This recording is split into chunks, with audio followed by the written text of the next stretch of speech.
Just a quick note for the listener. We mentioned tip over cabin. It is currently for emergency services only. It's not designed as a destination cabin. Parks does issue permits to use the cabin in certain circumstances. However, it is to be a safe haven for travelers such as ourselves. Parks Canada permits are required for any backcountry trips in the park. If you'd like more information on acquiring a permit, please contact Lee at Live Life in Tents and he'll point you in the right direction. Also, backcountry trips, especially in extreme weather, are very dangerous. So, without a qualified guide, you probably shouldn't do this by yourself. This week's episode, we decided to try something new.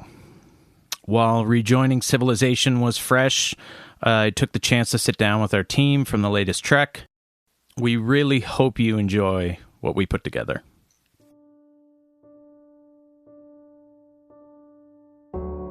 Day one, we set out over Franny, and that night we got hit with a sweat wind and rain and sleet and a flash freeze. So for safety reasons, we had to divert to Tip Over Lake Cabin to shed some ice and dry everything off.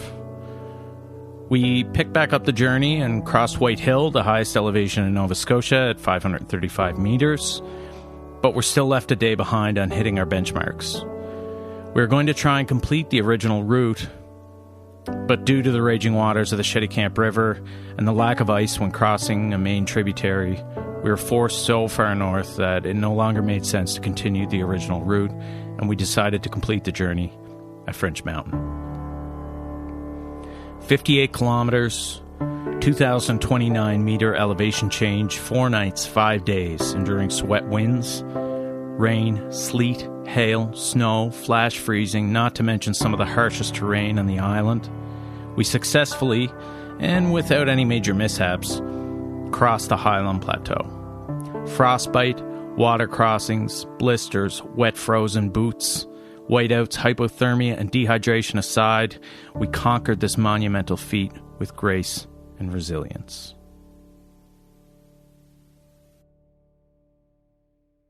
So, why don't I have you all introduce yourselves? My name's Gaia. I'm 37 and I teach chemistry at university. My name is Mike Bradley. I'm a marketing strategist. I work for myself, and I'm 41 years old. How you doing, folks? My name is Gordon Collinet, and I'm 64 point whatever years old, and on the threshold of being a senior, so-called trail manager nowadays, a little bit on Instagram, and lover of the wild things out in the woods, bushcrafting, former Proudest manager, father of 4 children, and happily married. My name is Emily McKay. I am 25 years old. I'm an emergency nurse, and I was on this trip as our medic. I'm Alec Lafort. Is that good? That good? That good? That good? That good? All right. So I'm Alec Lafort. I'm 23 years old, and I was our main nav for this trip, and helped guide with Lee. My name is Sarah, and I am 40.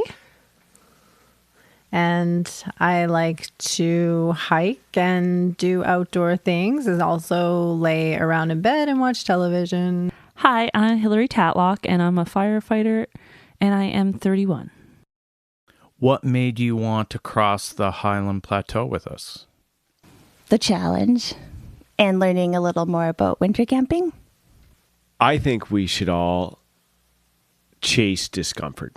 I think comfort's the enemy. And when I saw this trip come up, I sent it to my wife. She said, "That looks like you."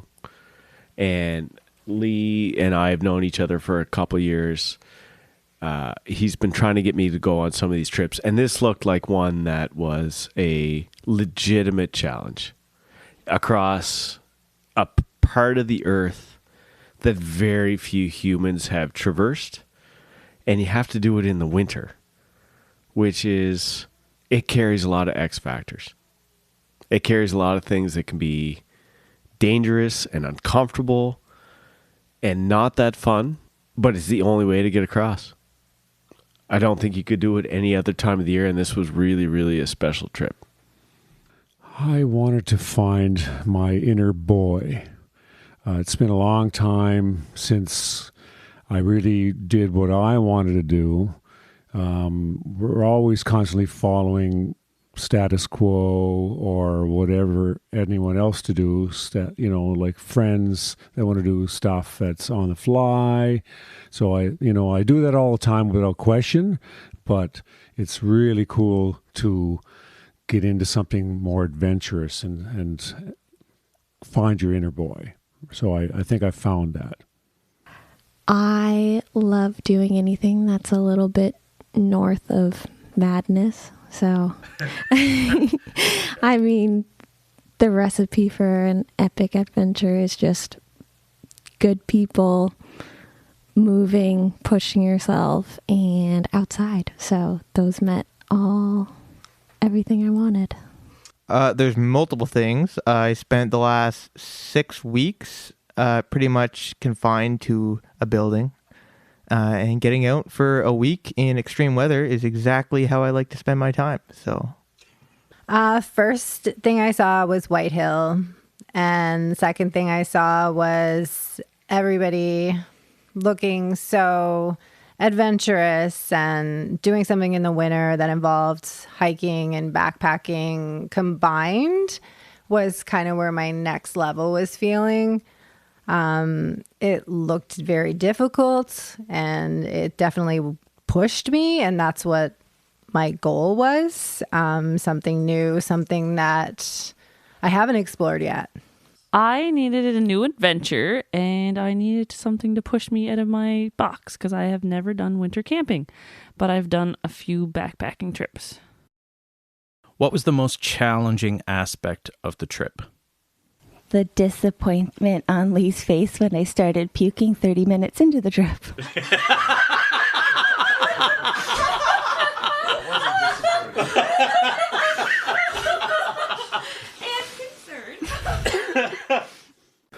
Most challenging aspect was the first 1,500 meters. Honestly, it was like getting in there, putting the snowshoes on, seeing the people that we were going with. None of us really knew each other all that well going into it. And being in my own head, trying to figure out, can I do this? Am I packed right? Is my gear going to last? We have a long way to go. So when the sweat was dripping off us going up Franny, I had to dig deep to say, like, no matter what gear I brought, no matter what stuff that I have, no matter who I'm with, I'm going to be able to do this. And that was the toughest part. And then through it, there's times when you're alone and you got to figure your shit out. And there was times where teamwork was required. And that was a really, really cool aspect for me. The fact that you're relying on the people that you're with, these people that were total strangers a few days ago. And then whether it's a hand, whether it's unzipping a water bottle, whether it's making sure you're drinking, whether your tent's set up okay, did you get coffee? Just look after each other. I think basically the day-to-day changes of the weather, the climatic part, in your mind when you sign up for a trip like this, you bring your sunglasses saying, oh, it's going to be this, and you do that, and you bring that.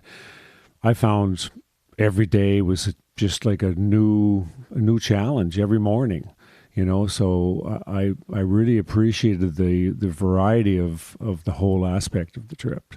It was just mind-boggling. I'm going to have to call a friend. Could I ring up Alec? What are those things called? Grommets? Grommets. Those tested me. And if you don't know what they are, because I clearly don't, they're the little holes that you put your tent poles in. Oh my gosh, that was... I went to some places. Also, every morning, like the WWE wrestling match that happened with me in my sleeping bag, trying to stuff it in the stuff sack. It was exhausting, but yeah, those were my challenging aspects. That's a difficult one. I would say navigating a barren while I'm fighting frostbite on my nose, wind in my face, with nothing to point a bearing to, and hoping that I don't make every person on this trip walk an extra 3 kilometers. I would say the morning of day 2, when we were all kind of getting everything geared up after it had rained all night and it then turned into ice, and it was scary. And of course, me looking up the weather because I have service and being scared that the next day is going to be the same thing and we're all going to die, and feeling like the trust, because I'm usually a solo hiker. So the trust was a huge thing for me, to trust other people. And this group was highly spoken of. So yeah, that was terrifying. But thankfully, night 2 turned into complete, I don't know how to word it, like a complete savior, I guess. Great call. And yeah, that was the most difficult, though. I was crying. I got a pep talk from Alec. Amazing pep talk. Absolutely. If it wasn't for him and Lee being there when I was down on looking like a whiny little, you know what I'm saying, that really, yeah. Cool. For me, it was sleeping 100%. I am a really good sleeper in normal life, but this was not my time to sleep. I think I slept 2 hours every night. What items would you recommend as a necessity, or what are some things that you wish you had taken with you? I didn't take toenail clippers, which I normally have in a little emergency pack, and I miss them. You should always be ready to deal with your feet. The most successful thing that I brought that I didn't know I would need was glow sticks, because they give light and they last longer in the cold, unlike anything with a battery. So my tent glow sticks were a win. Nice. Yeah. Physical strength. So getting ready physically was, I would say, the biggest advantage. And then mentally, just getting your head in the right spot. You know you're going to be cold. You know you're going to be uncomfortable. Shit's going to break. Some gear's not going to work. Sometimes they're going to be really tough. Being able to dig deep mentally, I would say, was more important than any one piece of gear. But then other than that, massive fan of synthetics, layering, making sure that you're going to be okay when you're cold and wet, when it's icy in your tent, when your hands are frozen. If you can summon a little bit of inner heat inside, get your stuff done, get ready to put left foot in front of right foot, carry your gear, stay hydrated, you're going to get it done. Necessity. I think fueling your body with the right items is a necessity, because the other thing is we didn't rehydrate ourselves constantly as we should have. You're always on the go.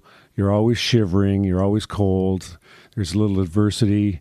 There's stuff flying from different angles, whether it's snow, rain, sleet.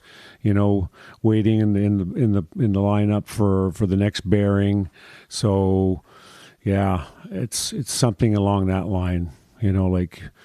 It's just tough going. So, I think basically digging deep, is the thing. Necessity would definitely be some balm or lip chap, because dry lips will definitely mess you up. And a Nalgene bottle, because that will be your best cuddle buddy at night when it's filled with hot water. That got me through some cold states. As a necessity, that's interesting. I would say a good thermarest is always clutch. You can sit on it, you can stand on it, you can sleep on it. It's pretty much the most expensive piece of foam you can buy, but it will make your life a million times better. Well, a necessity would definitely be like eyebrow pencil. No. Okay, no. Baby wipes for I'm just gonna I guess focus on the ladies with this one. Baby wipes, definitely bring that. The little thing you buy online that you can pee in, just make sure that you sleep with it in your bag because it will freeze. And when you're done peeing in it, maybe empty it before you go back to sleep because some of them can leak. Ziploc bags for your feet was recommended to me, and I live by that. None tabs for drinking, lots of layers, and sunscreen, and lots to buffs and gear, and lip gloss. I wish I took a Thermarest because everyone brought them and everyone says good things about them, but I did not have one. What is the most memorable aspect of your trip? You feeding me mini eggs on the top of White Hill. Walking through a snow globe. Honestly, walking to a place where some of the animals have never seen humans. Walking across a spot where you feel like very few people have ever been is really special and is very rare on this planet. And I felt very privileged to walk across a national park with tremendous people, with a feeling of adventure and safety in the sense that there was no worst case scenario, but that I was going to have to dig deep to get it done. I would say the morning at tip over because the cabin was pretty full, and I slept overnight in the North Face tent with our fearless navigator Alec. And the next morning, well, it was raining like cats and dogs that night. So I knew shit was flying all night. So we were just listening to that. And then as the night went on, it got into quieter, but then you can hear a tinkle on the fabric. So then it was changing to, I knew it was sleet, and then it changed to snow. So when we got up at dark 5 o'clock and found out that it had snowed quite a bit, and then we went in and did our business warming up and stuff, but at takedown time we had to dismantle that beast of a tent and use every little bit of dexterity and fortitude that we could come up with.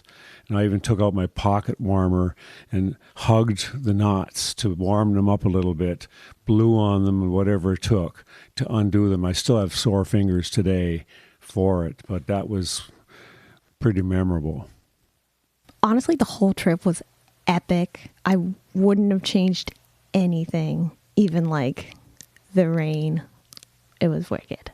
But most memorable was probably being on White Hill in a whiteout and the Le Sweat just blowing and all it was just madness, and it was epic, and it was exactly what I wanted. So White Hill in a whiteout was exactly how I wanted to experience that moment.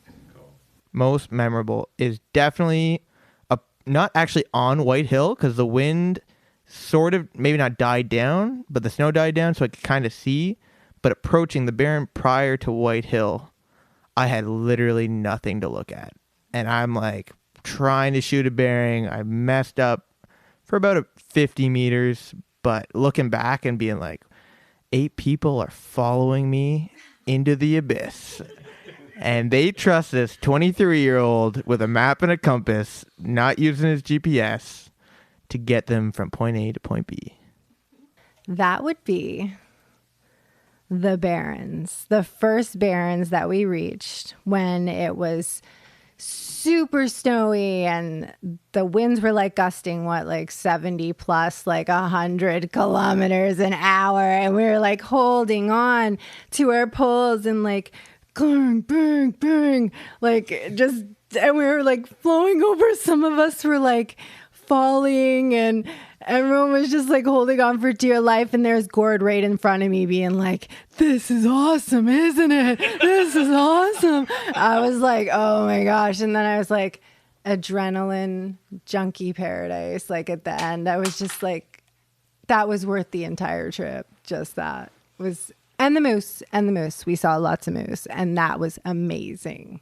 Okay, I'm going to 100% start off on the good one, because that would have been the moose that came out, and he was ginormous, and he kind of stared at us for a bit. And the bad one was me falling through ice. But they were amazing and made me change my socks right away, and it was great, and it wasn't tragic at all. But my boots were wet the whole entire trip because it happened on day one. Is there anything else you want to tell our listeners? Just do it. When you go out into the wilderness, you learn that anything that needs to be done, you can do. You can focus on the task at hand and get it done when you get over the bullshit that's in your head. And I spend a lot of my own life distracted, scrambling in the front cortex of my brain, trying to get things done. But when you put yourself in a situation where you absolutely have to do it, you can't quit, you can't bitch and moan, you can't delegate it to somebody. Being out in the middle of nowhere and knowing that it's minus 20, your hands are frozen, your gear is frozen, your bag needs to be packed, your tent has to come down, you can get that done. And you can get it done well, and then you can put your left foot in front of your right foot, and you can keep going. And if you keep doing that day after day, you can accomplish more than you ever realized. If more people put themselves in that situation, we'd all be better off. I would say definitely this would be a bucket list trip of a lifetime for anybody who had the fortitude and the gumption to dig deep and challenge themselves. I think I was blessed to be with a wonderful group of people. We all learned from each other. We all had respect for each other. We had great times laughing, and we were all strangers starting off. So this was pretty cool that we could all gel together like this, and I thought it was really nice. Do it. Please, you will have fun, and you'll come back with good stories, and you will create bonds with people, and yeah, it's awesome. Go play in the woods. It's great. Yeah, it's basically, this trip's a little bit more extreme, and you might want some kind of experience, taking baby steps and going with the right people into, situations that challenge yourself, your mental and physical being is crucial, and you meet the best people. So get out there. Start small, and if you want to do it, set it as a goal. Set it as a dream. You can do anything you set your mind to. That's what I've done. It was very difficult for me, and just push yourself and just live your dreams. That's all I can say to anybody, really. Live your dreams. You only have one life. Well, whatever, people debate that, but yeah. Live your dreams, whatever they may be. It's an amazing experience, and it definitely pushes you, and definitely train before you go, because it definitely paid off big time, because I think I would have been shit out of luck if I never trained. What is the most important thing Gordon, a.k.a. Trail Manager on Instagram, taught you? Gord? Oh, it's obviously the bacon. How to make that bacon that we had for breakfast at night. I licked bacon grease off the top of a water bottle. The best thing that Gord taught me is that the stuff off the shelf is not good enough. You can upgrade anything. with a little bit of moxie and spit and grit and duct tape and the desire to make something better, everything can be made slightly better with an appreciation of the small details. Thank you all very, very much. We'll be right back after these commercial messages. Are you tired of shitting on your snowshoes? Are you afraid you'll lose footing on those pesky alders? Introducing the Shit Road. Designed in collaboration with Stanford University and MIT using space-age materials and the latest in engineering technology, you'll never have to worry about slipping and falling in your human excrement again. Snow holes and unstable ground are no match for the Shit Road. Toilet paper sold separately. Welcome back, everybody. And the tables have turned. I'm tired as fuck. My name is Lee Frazier, and yeah, I run a company called Live Life Intense, based in Marguerite. I am an ex-sat diver, event planner, and whatever the fuck else I did and lost a lot of money at. But we're here after walking across the Highlands for the whatever time. Yeah, that's pretty much it. What else you got for me? What did you think about the crew?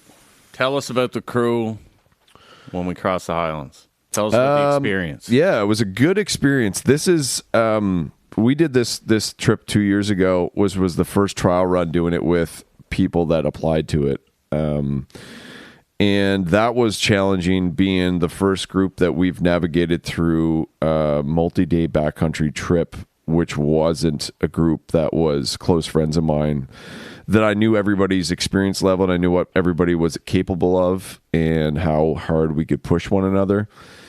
And that was extremely challenging as far as a logistical perspective and a group perspective, because we had a very vast experience levels from people that have not done any backcountry stuff to people have done like countless backcountry things. And those guys were friends of mine that were all the guides. But yeah, that was experience. But this was completely different because this was the first time we put together a trip that was something that I've been working towards for like 5 years in trying to develop any sort of backcountry experience, multi-day experience within the Cape Breton Island region.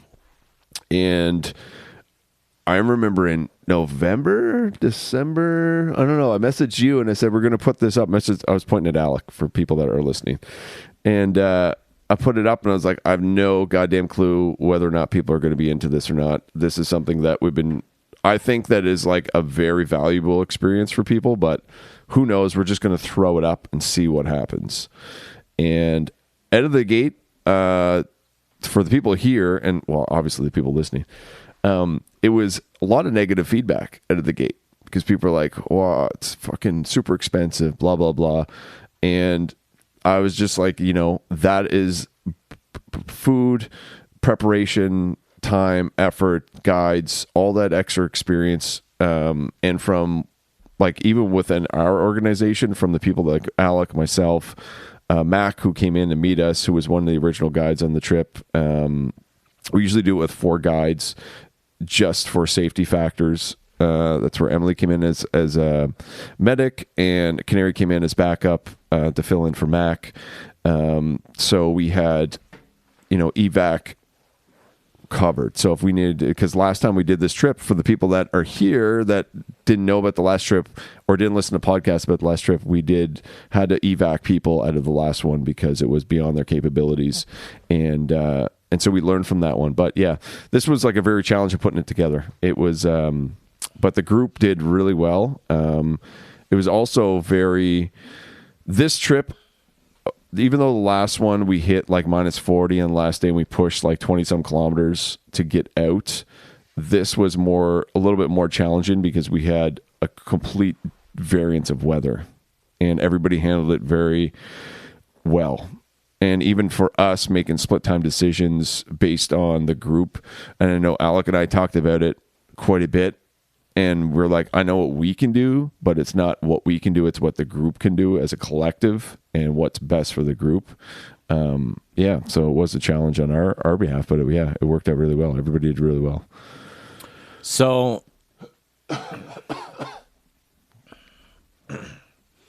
when we talk about challenging aspects of the trip, we saw some of the worst weather that Nova Scotia or that Cape Breton Island has to offer. We had northeast winds, souette winds, rain, sleet, snow.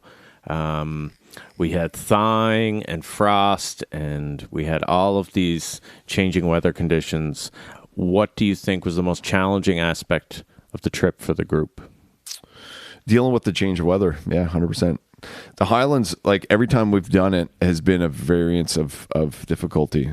There's never been, like, as I said, we could have had like the crapshoot of having clear days and be able to walk across the entire thing and just be in an easy trip, which never, if my experience of doing anything in the park, backcountry, in Cape Breton Island has never happened, but it also could be something that happened. But looking up at like the weather forecast leading up to it, I don't think there would have been, I mean, the only thing that would have been like a no-go would have been if we had no snow. That would have been like the deciding factor, but that would have had to been made weeks prior, and that would have been the only thing. But leading up to it, when we had the rain, I knew that we had one day of possible rain, and then we're going to move from there. Having the safety shelter and the contingency plan where we do have a backcountry shelter and safe haven in the middle of the Highlands is like a big factor when you're planning these trips, because that is a go-to. If something happens on day 2 or day 3, you can revert back to being in the safety shelter that the parks manage in the middle of the Highlands, which is a huge help. I mean, if we would have got caught at flash freezing on that day 2 and day 3, would have been a big issue. But I mean, that was one of the biggest issues is weather. So you and Alec both put together a pretty comprehensive gear list. What are some items that the group should have bring, or what items do you think are a necessity on a trip like this? It's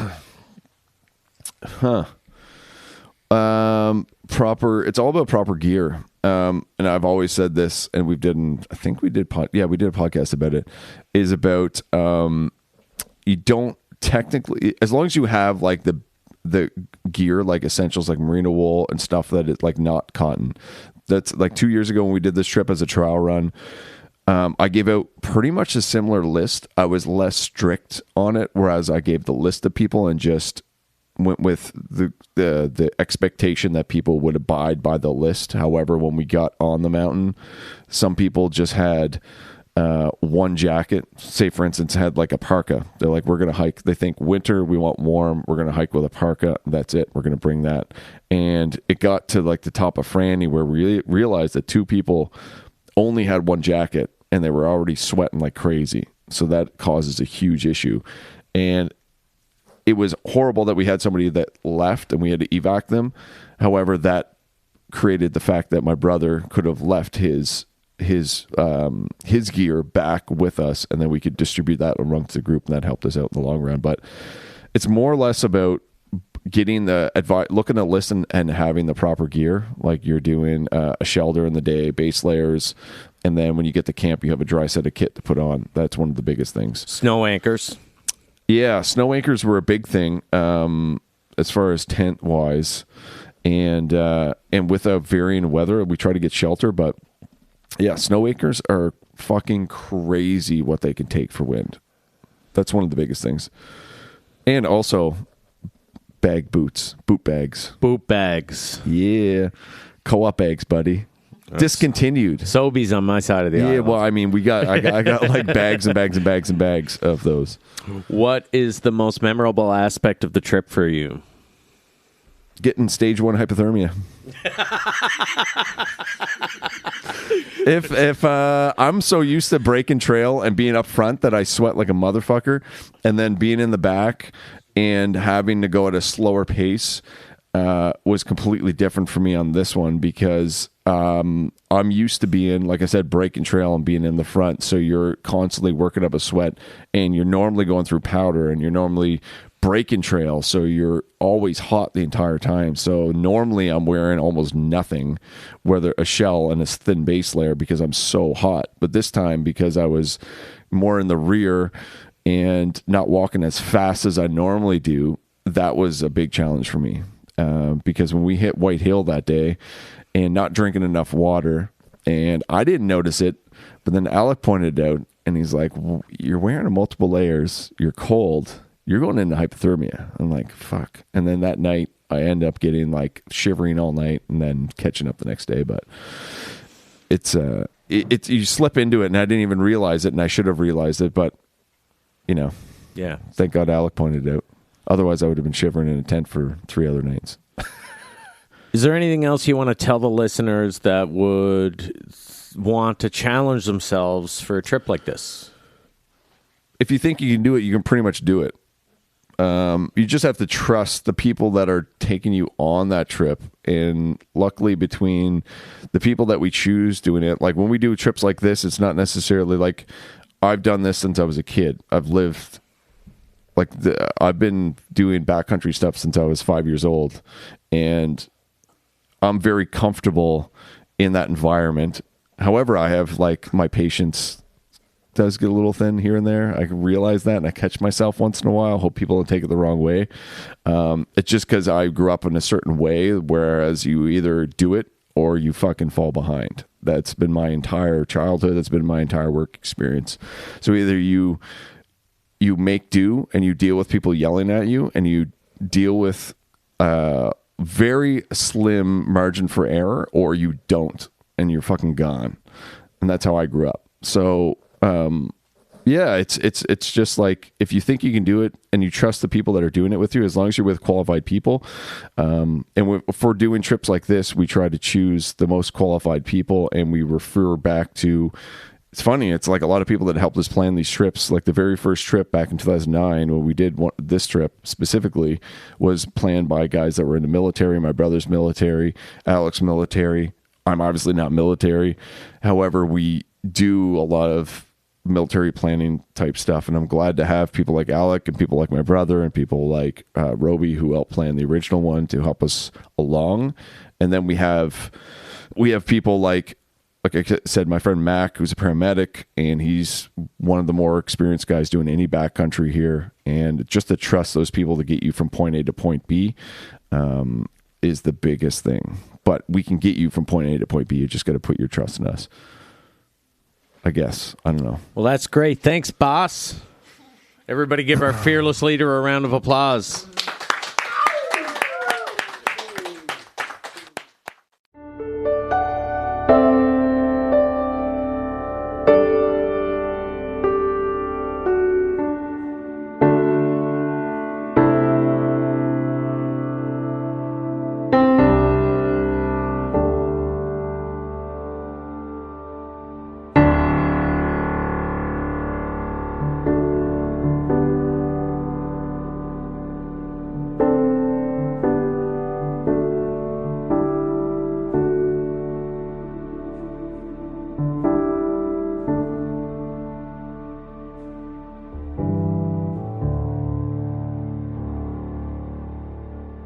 Why don't you tell us your name, age, and what you do for a living? I am Jonathan Canary. I'm 35, and I work in film and video and event production, and I hike a lot.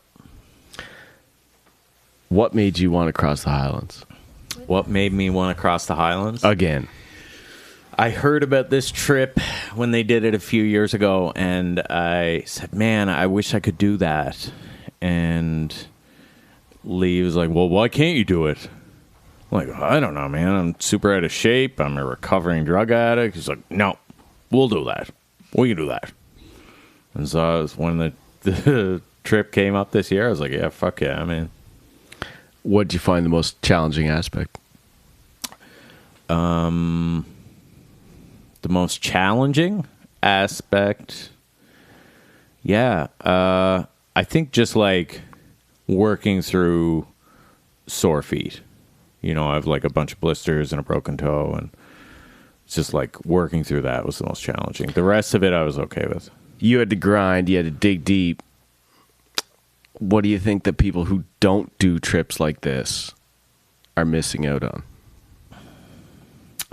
I think, much like you said in your answer, is that every day we spend distracted, and we are constantly worried about the past or obsessing over the future, and we're very seldom in the present moment.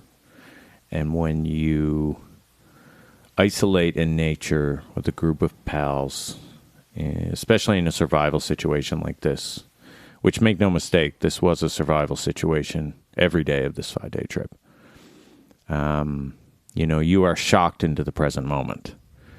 And, you know, we find ourselves tested every day in the most extreme ways. And, you know, when we go back to our normal life, sitting in an office or working a normal job or doing the things with the families, you know, all of those trials and tribulations, you know, we can meet those obstacles very calmly, knowing what we have accomplished here this week. What items would you recommend as a necessity, or what are some of the things that you took with you that you would not want to live without across 5 days in the Highlands? Yeah. Noon tablets, hand warmers, glove liners were next level. Those dry, they call dry enough or waterproof enough glove liners, next level. Yeah, a duct tape really came in clutch for the blisters. Yeah, just the little things, I think, you know. What is the most memorable aspect of your trip? I think similar to Emily's answer would be I really wanted to cross White Hill in a whiteout.